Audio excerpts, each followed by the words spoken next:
Imagina por un momento que puedes escuchar el viento que sopla sobre los Alpes en el otoño del año 1577.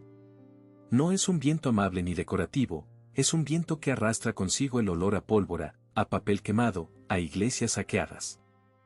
Europa entera se ha convertido en un campo de batalla donde no se disputa territorio, sino algo infinitamente más frágil y más valioso, el alma de los hombres.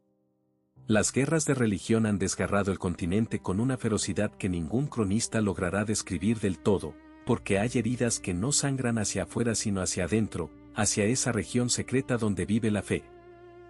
En ese mundo en llamas, en la pequeña ciudad de Sigmaringa, en el corazón de lo que hoy conocemos como Alemania, una familia de comerciantes acomodados recibió un hijo al que bautizaron con el nombre de Marcos. Marcos Rey.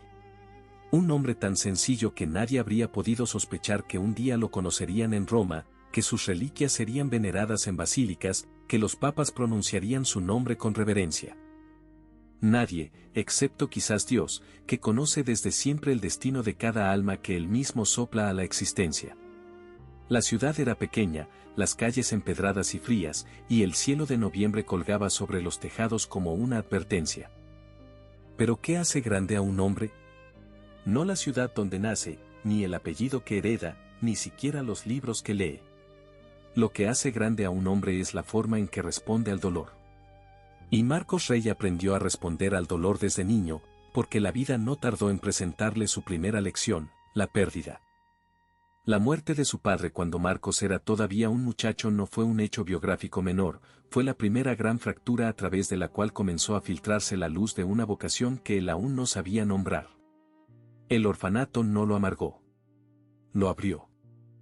Sus tutores y maestros no tardaron en advertir que aquel joven poseía una inteligencia poco común, pero sobre todo una cualidad más rara aún entre los hombres brillantes, la capacidad de indignarse ante la injusticia. No con la indignación calculada del político, ni con la indignación efímera del sentimental, sino con una indignación que le quemaba por dentro como ascua viva. Cuando veía a un hombre poderoso aplastar a uno débil, algo en Marcos se rebelaba con una violencia interior que solo la oración lograba calmar. Y esa rebelión, lejos de ser un defecto de carácter, era la huella digital de la gracia trabajando en una arcilla todavía sin moldear. ¿Habría podido Marcos Rey convertirse en otro hombre? ¿Habría podido elegir la comodidad, el silencio cómplice, la carrera brillante sin sobresaltos? Sin duda. Tenía todos los instrumentos para ello, una mente prodigiosa, una memoria extraordinaria, un don natural para el lenguaje que hacía de sus argumentos algo parecido a la música. Cuando estudiaba Derecho en Friburgo de Brisgovia, sus profesores hablaban de él con ese tono levemente asombrado que los maestros reservan para los alumnos que lo superan. El mundo jurídico del siglo XVII era un escenario perfecto para un hombre de sus talentos, y ese escenario le abría sus puertas de par en par. Pero Marcos cargaba con algo que el mundo no sabe cómo catalogar ni cómo premiar, una conciencia viva. Cada caso que estudiaba, cada principio legal que memorizaba, lo filtraba por una pregunta que sus compañeros no parecían hacerse: ¿es esto justo ante Dios? No ante el rey, no ante el emperador, no ante la tradición académica. Ante Dios. Esa pregunta, tan simple y tan devastadora, comenzó a labrar en su interior un surco profundo que con el tiempo se convertiría en la zanja que separa al hombre del mundo del hombre de Dios. Marcos aún no lo sabía. Pero el surco ya estaba allí. Cuando terminó sus estudios y emprendió viaje por Europa como tutor de jóvenes nobles, lo que vio confirmó sus peores sospechas sobre la condición humana. Vio corrupción en los palacios y miseria en las calles. Vio leyes diseñadas para proteger a quienes ya estaban protegidos y aplastar a quienes ya estaban aplastados. Vio hombres de iglesia que hablaban de Cristo sin conocerlo y hombres de leyes que invocaban la justicia sin amarla. Y cada vez que veía todo eso, volvía a sus habitaciones, cerraba la puerta y permanecía en oración durante horas, como si en ese silencio buscara una respuesta que el mundo no era capaz de darle. La pregunta que abre esta historia no es una pregunta pequeña. No se trata de saber cuándo nació Marcos Rey ni cuántos títulos acumuló ni en qué fecha tomó los hábitos. La pregunta es otra, y es la pregunta que esta narración se propone responder con cada capítulo, con cada escena, con cada latido de esta historia extraordinaria. La pregunta es esta: ¿qué transforma a un hombre brillante, exitoso y respetado en alguien capaz de renunciar a todo, de predicar en tierra enemiga y de morir perdonando a quienes lo asesinan? ¿Qué clase de fuego interior es ese? ¿Y cómo se enciende en el corazón de un ser humano de carne y hueso, con miedos y dudas como los tuyos y los míos? Esa es la historia de Fidel de Sigmaringa. Y apenas comienza. Hay hombres que nacen sabiendo quiénes son. Y hay hombres que deben ganarse ese conocimiento a un precio altísimo, atravesando años de búsqueda, de error, de gloria aparente que se desmorona al tacto. Marcos Rey pertenecía a esta segunda estirpe, la más interesante, la más humana, la que nos habla directamente porque en ella nos reconocemos. Su camino hacia Dios no fue una línea recta trazada con regla desde la cuna hasta el altar, fue un laberinto luminoso, lleno de desvíos que, vistos desde lejos, resultan ser exactamente el camino. Cuando Marcos llegó a Friburgo de Brisgovia para estudiar filosofía y derecho, llevaba consigo algo que la mayoría de sus condiscípulos no portaban: una herida abierta y una pregunta sin respuesta. La herida era la orfandad temprana, ese vacío que deja el padre cuando muere demasiado pronto y que ningún éxito académico logra llenar del todo. La pregunta era aquella que ya lo habitaba desde niño: ¿para qué sirve la ley si no sirve al débil? En las aulas de Friburgo, esa pregunta no encontró respuesta, pero sí encontró método. Marcos aprendió a argumentar, a construir razonamientos sólidos como piedra, a desmontar la mentira con la precisión quirúrgica de quien conoce las leyes mejor que quienes las redactaron. Sus años de formación fueron años de excelencia indiscutida. Los profesores más exigentes reconocían en él una capacidad poco común para llegar al núcleo de un problema jurídico y exponerlo con una claridad que dejaba sin argumentos al adversario. Pero lo que verdaderamente distinguía a Marcos de sus contemporáneos no era la brillantez intelectual, que en los claustros universitarios abunda más de lo que el mundo imagina, sino la coherencia moral. Marcos no estudiaba el derecho como un instrumento de poder personal. Lo estudiaba como si fuera una ciencia sagrada, como si en cada código legal durmiera una chispa de la justicia divina que él tenía la obligación de despertar. Al terminar sus estudios, emprendió un largo viaje por Europa acompañando a un grupo de jóvenes nobles como su tutor. Fue ese viaje, más que cualquier libro, el que completó su educación real. Atravesó ciudades donde la reforma había barrido siglos de tradición como el viento barre las hojas secas, donde las imágenes de los santos yacían destruidas en las plazas y las familias estaban divididas entre padres católicos e hijos protestantes que no se miraban a los ojos en la mesa. Vio la Europa del siglo XVII con toda su gloria exterior y toda su podredumbre interior, y lo que vio lo marcó para siempre. Fue precisamente en ese peregrinaje por el corazón enfermo del continente donde Marcos tomó una decisión que definiría el resto de su vida: ejercería la abogacía, sí, pero únicamente al servicio de los pobres. No de los nobles que podían pagar sus honorarios. No de los mercaderes que buscaban proteger sus fortunas. De los pobres, de los indefensos, de aquellos a quienes el sistema legal de la época trataba no como sujetos de derecho sino como obstáculos que convenía apartar del camino. Sus colegas lo miraban con una mezcla de admiración y perplejidad, porque en aquel mundo, defender a los pobres no era una virtud, era casi una excentricidad. Y sin embargo, cuanto más ejercía esa abogacía de los últimos, más profunda se hacía en su interior una insatisfacción que no lograba explicar. Ganaba casos. Salvaba familias de la ruina. Devolvía a hombres injustamente acusados a los brazos de sus esposas e hijos. Hacía, en suma, un bien real y concreto en el mundo. Pero al volver a su habitación por las noches, cuando el silencio reemplazaba al ruido de los tribunales, sentía que algo faltaba. Que todo aquello, por noble que fuera, no llegaba a tocar el fondo del problema. Que las leyes podían aliviar el sufrimiento, pero no rescatar el alma. Y era el alma lo que a Marcos le importaba, aunque todavía no se atreviera a formularlo con esa claridad. La corrupción que encontró en los tribunales fue el último detonador. No bastaba con ser honesto en un sistema deshonesto, no bastaba con ser justo en una maquinaria construida para ser injusta. Marcos comprendió, con esa lucidez dolorosa que solo viene cuando uno ha agotado todas las ilusiones más queridas, que el mundo no se cura desde los juzgados. que hay una herida más antigua y más profunda que ningún código legal puede sanar. Y esa comprensión, lejos de hundirlo en el cinismo, lo empujó hacia arriba, hacia algo que ardía en él desde siempre y que ya no podía seguir ignorando. En ese momento preciso, en ese umbral entre la desilusión y la revelación, Marcos Rey se encontró ante la bifurcación más importante de su existencia. A un lado, la toga, el éxito, la reputación ganada con años de trabajo honesto y brillante. Al otro, una cruz que no pesaba menos por ser invisible. Y mientras permanecía en oración, con el corazón partido entre dos mundos, algo comenzó a moverse en las profundidades de su ser con la lentitud irresistible de una marea. No era todavía una respuesta. Era, apenas, la certeza de que la pregunta correcta no era cuál camino elegir, sino a quién seguir. Y él, que conocía el nombre de Marcos desde antes de que Marcos existiera, ya estaba esperando al final de ese camino. Existe un momento en la vida de ciertos hombres en que todo lo que fueron hasta entonces muere, y lo que nace en su lugar es algo tan diferente, tan radicalmente nuevo, que incluso el nombre que llevaban desde la cuna ya no les pertenece. No es una muerte literal, aunque se le parece. Es una muerte más total, más definitiva, porque es voluntaria. Nadie obliga a ese hombre a morir. Nadie lo empuja. Él mismo pone la cabeza sobre el hacha, con los ojos abiertos y el corazón en paz, porque ha comprendido que esa es la única forma de empezar a vivir de verdad. Ese momento llegó para Marcos Rey en el umbral de un convento capuchino, y cuando cruzó ese umbral, Marcos Rey dejó de existir para siempre. La decisión no fue repentina, aunque hay quienes la relatan así por comodidad narrativa.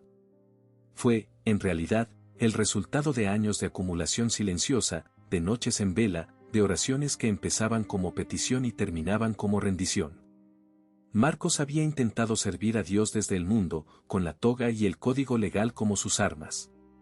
Había intentado ser justo en un sistema injusto, luminoso en un ambiente oscuro. Y había fracasado, no por falta de talento ni de voluntad, sino porque había llegado a comprender algo que muy pocos hombres tienen el valor de admitir, que hay llamamientos que no admiten medias tintas.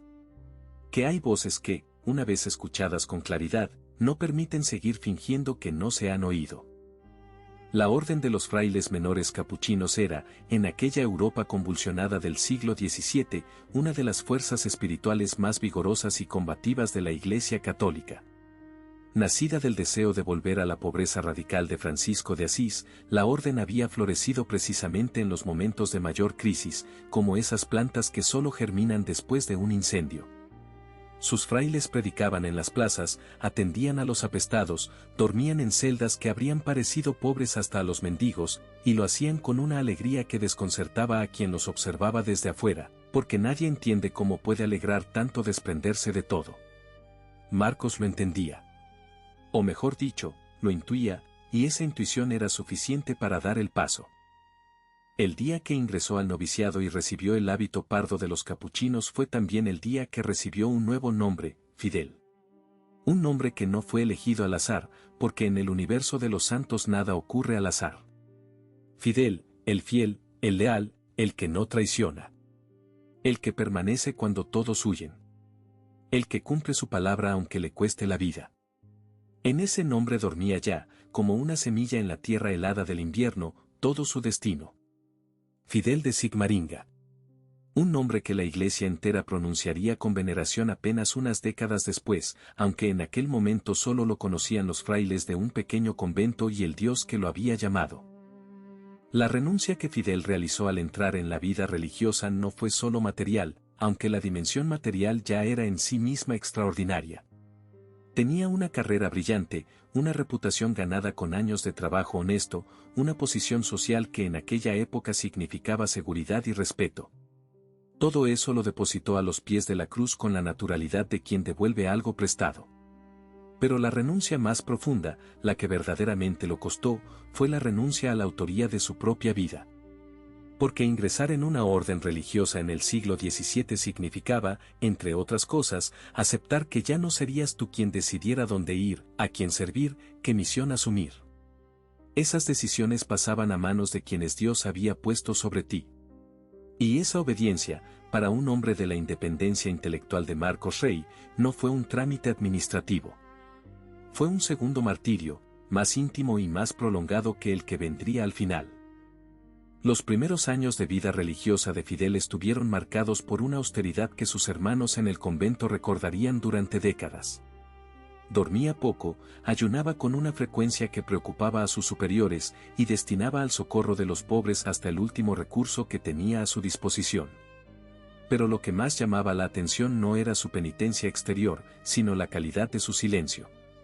Fidel era un hombre que había aprendido a callarse el mundo para escuchar algo más profundo, y ese silencio irradiaba una paz que no tenía explicación natural. Los novicios más jóvenes se acercaban a él buscando ese calor sin saber exactamente por qué, como quien se acerca instintivamente a una hoguera en la oscuridad. Hubo momentos de oscuridad interior, como los hay en todo camino espiritual serio. Momentos en que la duda levantaba su cabeza y preguntaba si todo aquello tenía sentido, si el sacrificio era proporcional, si Dios realmente pedía tanto. Fidel no ignoraba esas preguntas ni las aplastaba con una piedad de fachada. Las llevaba a la oración con la misma honestidad brutal con que había llevado los casos más difíciles a los tribunales, exigiéndole a Dios no certezas sentimentales sino la solidez de una roca sobre la que apoyar el peso de su existencia. Y Dios, que no defrauda a quienes lo buscan con esa clase de seriedad, respondía siempre. No con palabras audibles ni con visiones espectaculares, sino con esa paz que, como escribió el apóstol, sobrepasa todo entendimiento. Marcos Rey había dejado de existir. En su lugar vivía Fidel, un hombre forjado en la renuncia y templado en el silencio, que ignoraba todavía cuán lejos lo llevaría ese camino que acababa de comenzar. El mundo que había abandonado seguía ardiendo afuera de los muros del convento. Las guerras de religión continuaban devorando vidas y verdades. Y en algún lugar de ese mundo en llamas, una misión esperaba a un hombre que ya no temía perder nada, porque ya lo había perdido todo. Voluntariamente. Con una sonrisa. Hay una paradoja en el corazón de la santidad que el mundo nunca termina de comprender, y es esta: cuanto más se vacía un hombre de sí mismo, más espacio ocupa en la vida de los demás. Cuanto más se reduce, más crece su influencia. Cuanto menos busca ser recordado, más profunda es la huella que deja. Fidel de Sigmaringa vivió esa paradoja con una intensidad que desconcertaba a quienes lo trataban de cerca, porque en él la pobreza no era tristeza ni la austeridad era rigidez, sino que ambas irradiaban una vitalidad que ningún lujo del mundo habría podido producir. Desde los primeros años de su vida como fraile capuchino, Fidel desarrolló una rutina de oración y penitencia que sus hermanos de convento describían con una mezcla de admiración y ligera inquietud. Se levantaba mucho antes del amanecer para dedicar horas al silencio contemplativo, como si necesitara cargar en la oscuridad la energía que luego gastaría a la luz del día. Su celda era tan austera que un visitante ocasional la habría confundido con la celda de un prisionero, un jergón delgado, una cruz de madera en la pared, nada más.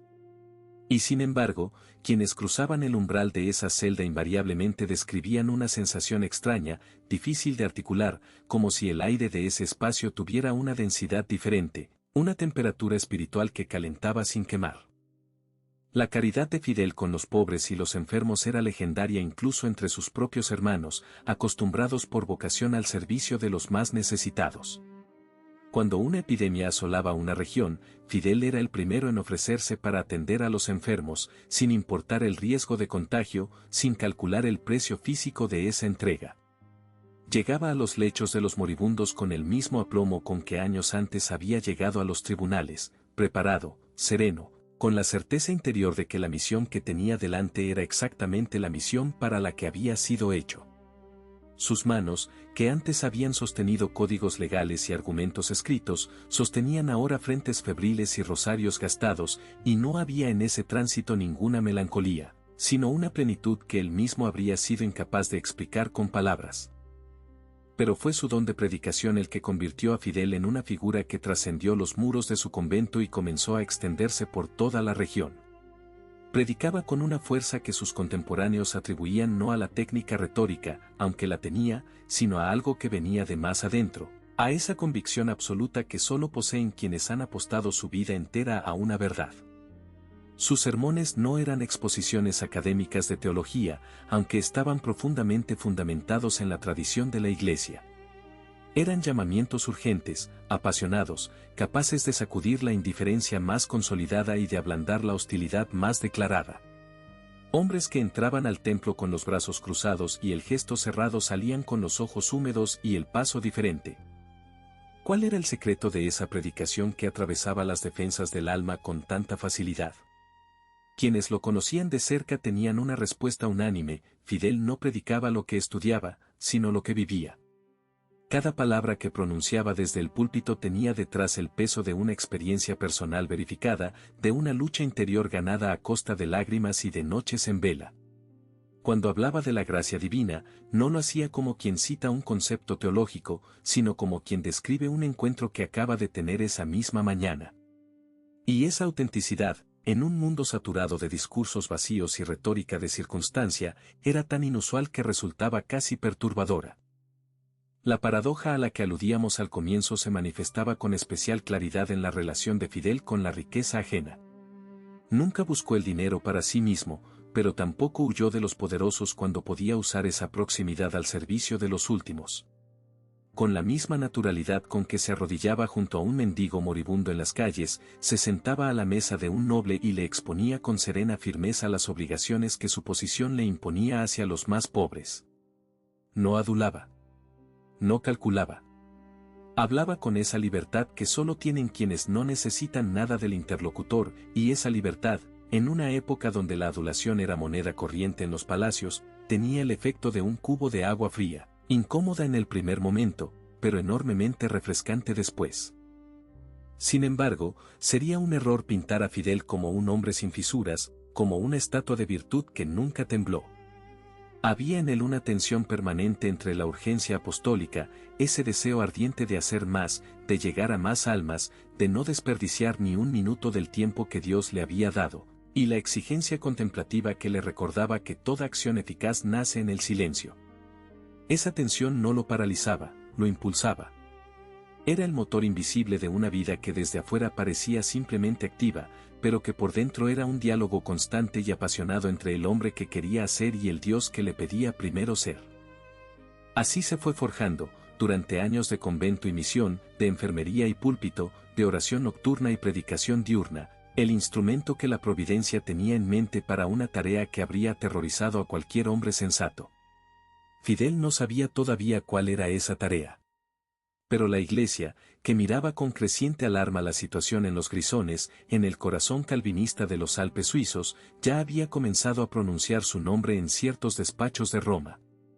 Y el nombre resonaba con la misma inevitabilidad con que resuena el nombre de un hombre cuando Dios ya ha tomado una decisión que ningún consejo humano puede deshacer.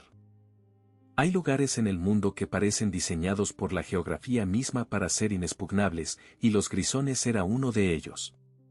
Enclavados en el corazón de los Alpes suizos, con sus valles estrechos que el invierno sellaba con nieve durante meses y sus comunidades forjadas en siglos de independencia feroz, los Grisones representaban en los primeros años del siglo XVII uno de los bastiones más sólidos del calvinismo en Europa.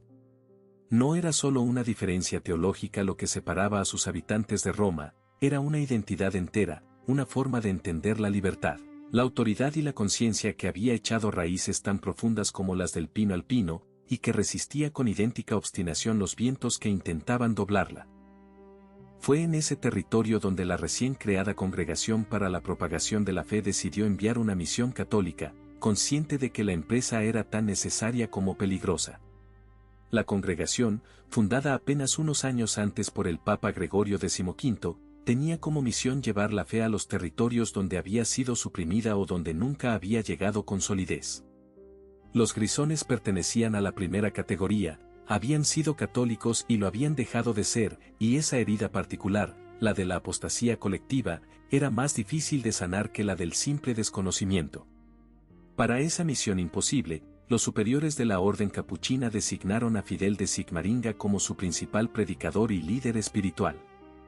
Cuando le comunicaron la noticia, Fidel no preguntó si era peligroso. Preguntó cuándo partía. La reacción de Fidel ante su designación desconcertó incluso a quienes lo conocían bien, porque no fue la reacción del entusiasta imprudente que subestima el riesgo, sino la del hombre que lo conoce en toda su magnitud y lo acepta con los ojos abiertos. Había escuchado los informes que llegaban de los grisones, predicadores insultados en las plazas, capillas destruidas, católicos locales sometidos a una presión social que los empujaba hacia la apostasía. Sabía que ir allí no era ir a un campo de misión abierto y receptivo, sino adentrarse en territorio hostil donde cada sermón podía convertirse en el pretexto para un incidente violento. Y con todo ese conocimiento pesando sobre sus hombros, aceptó. Porque Fidel había llegado a ese punto de su vida espiritual donde el miedo ya no gobierna las decisiones, sino que simplemente acompaña el camino. Llegó a los Grisones en el año 1625 y comenzó a predicar con una audacia que sus propios compañeros de misión encontraban a veces inquietante. No se limitaba a los espacios donde la presencia católica era todavía tolerada, buscaba activamente los lugares de mayor tensión, las plazas donde el debate religioso era más encendido, las comunidades donde la conversión al calvinismo había sido más reciente y por tanto más frágil. Predicaba en un latín que traducía al alemán con fluidez, y sus palabras llegaban al corazón de los oyentes con esa precisión que solo tienen los hombres que han sufrido lo suficiente como para hablar sin artificios. Las conversiones comenzaron a producirse, y eso encendió una alarma en los líderes calvinistas de la región que ningún argumento teológico habría podido encender de la misma manera. Una cosa es tolerar la presencia de un predicador católico que habla a los ya convencidos. Otra muy diferente es ver cómo ese predicador arrastra de vuelta a la fe de sus padres a hombres y mujeres que llevaban años alejados de ella. La hostilidad que Fidel encontró a su alrededor comenzó a crecer con la lentitud pero también con la inevitabilidad de una tormenta alpina. Primero el aire se pone quieto, luego el cielo adquiere ese color particular que los pastores reconocen como señal, y finalmente el trueno rompe el silencio con una violencia que lo llena todo. Hubo amenazas directas. Hubo mensajes que llegaban a través de intermediarios advirtiéndole que su presencia en determinadas aldeas no sería tolerada. Hubo momentos en que la muchedumbre que rodeaba el lugar donde predicaba mostraba esa inquietud particular que precede a la violencia colectiva, ese momento en que el cuerpo social pierde su forma individual y se convierte en algo más primitivo y más peligroso. Fidel atravesó todos esos momentos con una calma que no era insensibilidad sino fortaleza, la misma fortaleza que años de oración y renuncia habían construido en el ladrillo a ladrillo, sin que él mismo se diera cuenta de la solidez de lo que se había edificado en su interior. Sus superiores en Roma recibían informes cada vez más preocupantes y le enviaban instrucciones que oscilaban entre la prudencia y la urgencia. Fidel obedecía en todo lo que podía obedecer sin traicionar lo que sentía como una misión directamente recibida de Dios.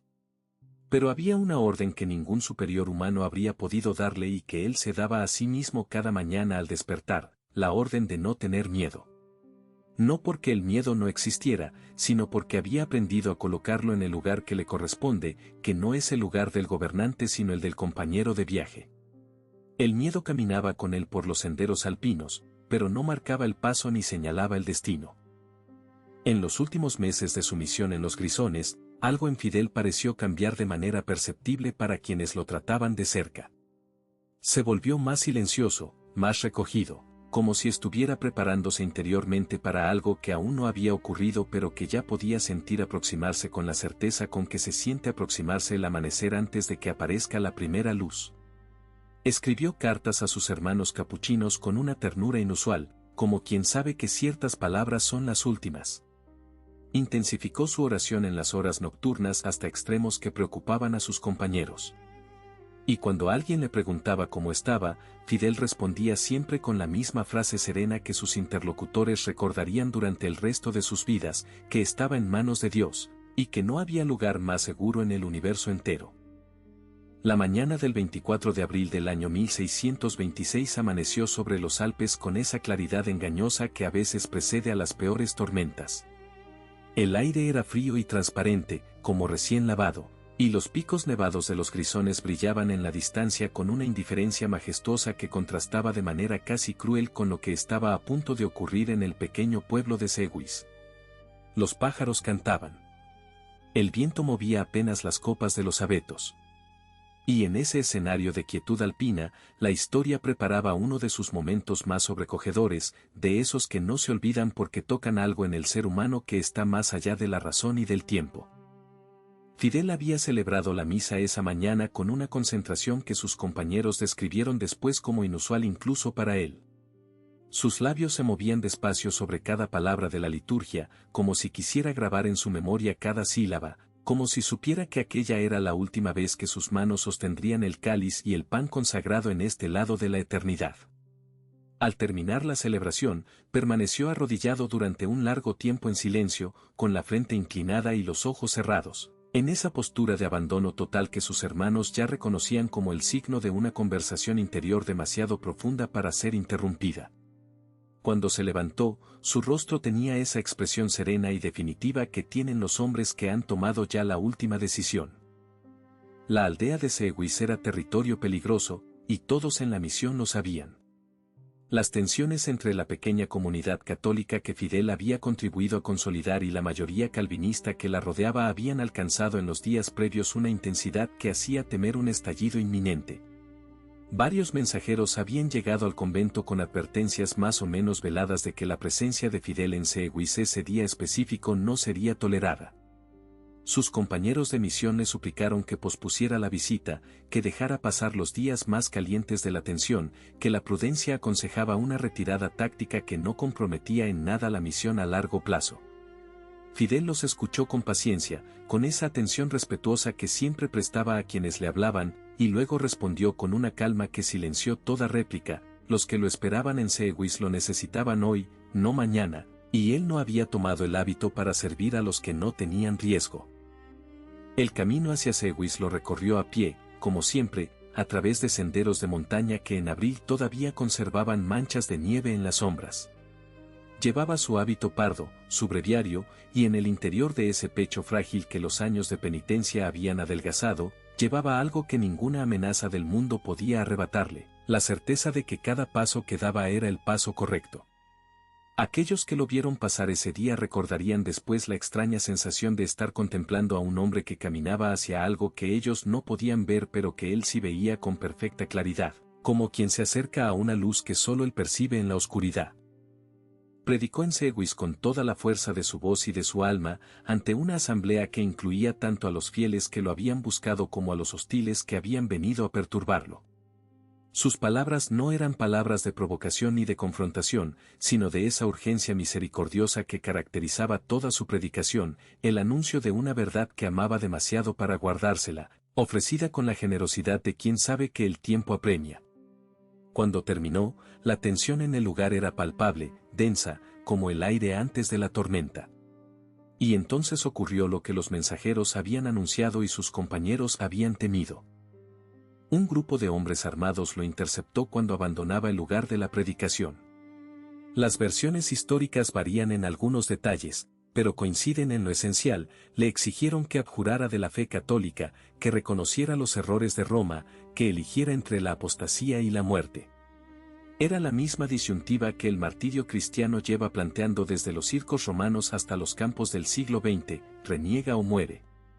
Y Fidel, que había meditado sobre ese momento durante años en la oscuridad de su celda, que había pedido en sus oraciones la gracia de no ceder cuando llegara la hora, respondió con una voz que sus asesinos esperaban escuchar temblar y que en cambio sonó firme como la roca alpina que lo rodeaba: él era un soldado de Cristo, y no traicionaría a su Señor.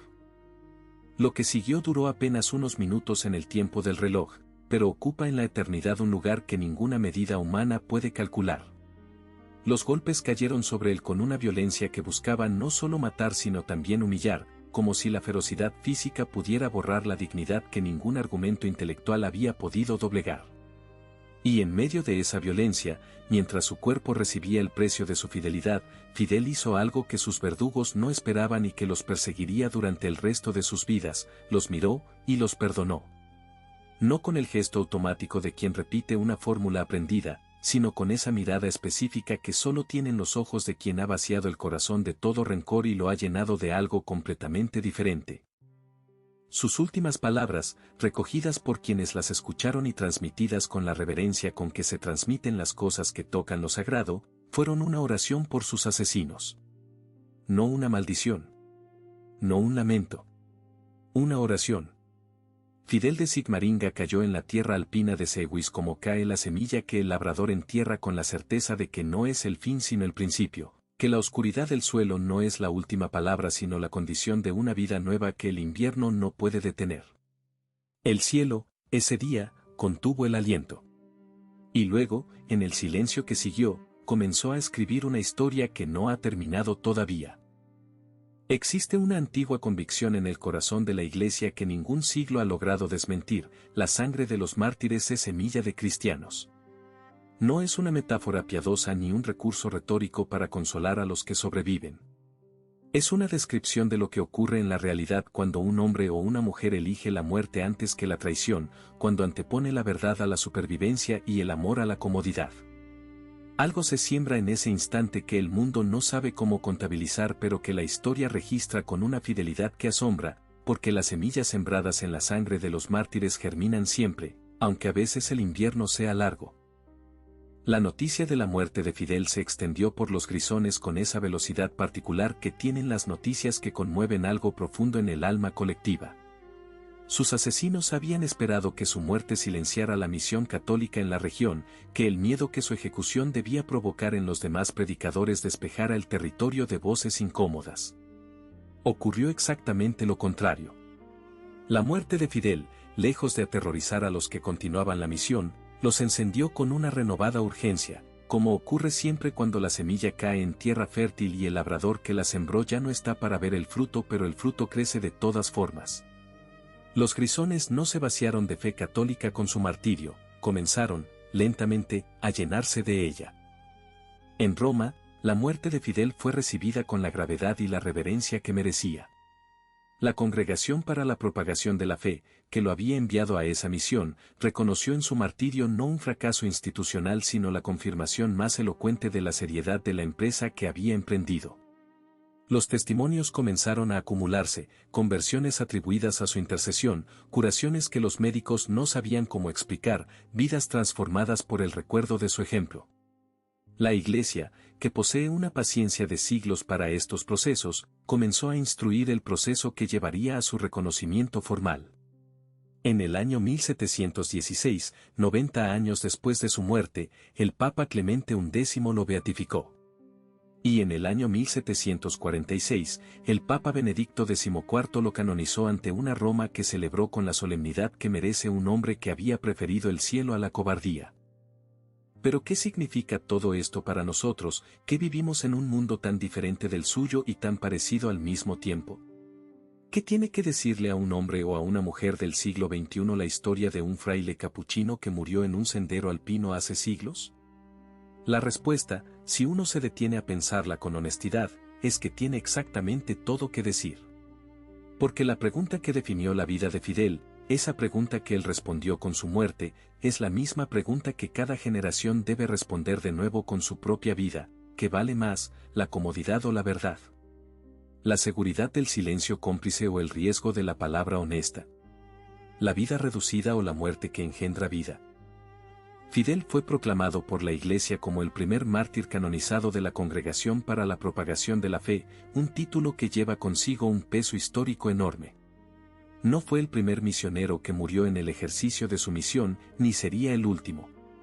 Pero su canonización marcó un momento en que la Iglesia señaló con toda la solemnidad de su autoridad que ese tipo de muerte, la muerte del que perdona a sus asesinos, la muerte del que antepone el amor a la autopreservación, no es una derrota sino la forma más alta de victoria que un ser humano puede alcanzar en este mundo.